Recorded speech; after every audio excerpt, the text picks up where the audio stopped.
कि प्रधानमंत्री श्री नरेंद्र मोदी जी का जो संदेश है वो शुद्ध रूप से स्वदेशी पर विश्वास और स्वावलंबी भारत के एहसास के साथ नूतन पर्व और नूतन सफर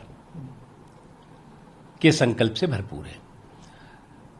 न हम नशी न किसी हम नवा से निकलेगा, हमारे पांव का कांटा हम ही से निकलेगा, मेरे जुनून का नतीजा ज़रूर निकलेगा, इसी स्याह समुंदर से नूर निकलेगा।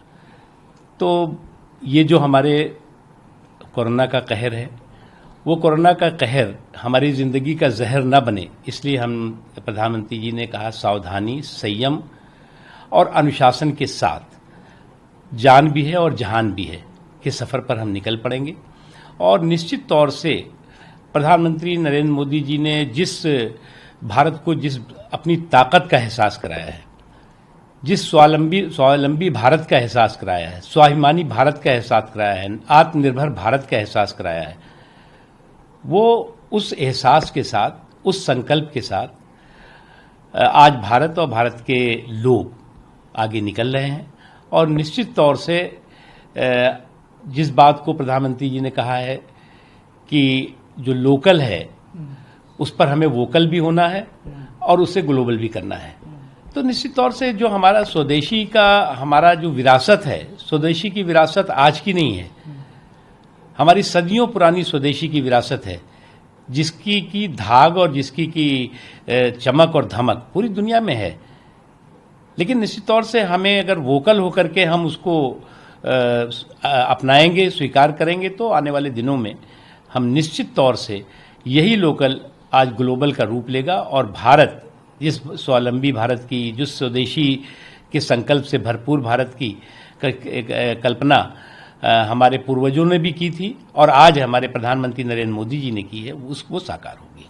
देखिए, एक चीज़ प्रधानमंत्री जी ने बहुत साफ कही, उन्होंने कहा कि हमारा ये अगला सफ़र होगा वो नूतन प्रण के साथ होगा, नूतन पर्व के संकल्प के साथ होगा। और निश्चित तौर से कोरोना का कहर और कोरोना की चुनौतियां तो मौजूद हैं, वो पूरी दुनिया में है।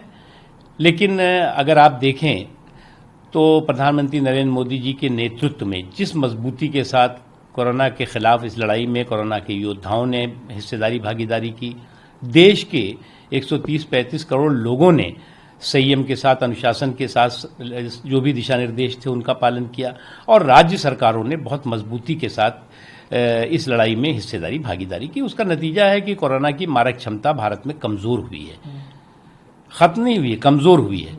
और उस कमज़ोर जो मारक क्षमता है उसको पूरी तरह से ध्वस्त करना है। और ध्वस्त करने के लिए हमें उन्हीं तरह के दिशा निर्देश सरकार या राज्य सरकार ने देंगी, उनको मानना होगा। हमें संयम के साथ, अनुशासन के साथ, पूरी मजबूती के साथ जान भी है और जहान भी है के रास्ते पे चलना होगा।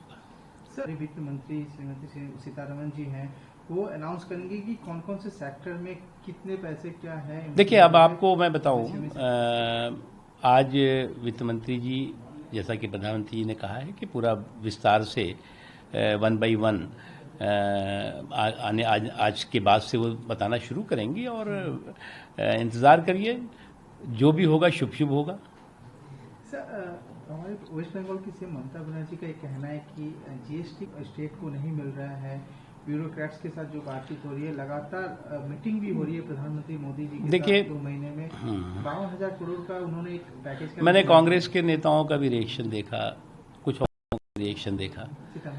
हाँ, इनका रिएक्शन अज्ञानता के एक्शन से भरपूर था, और बल्कि जो है वो इनका रिएक्शन जो है वो अज्ञानता के एक्शन को भी शर्मिंदा करने वाला था।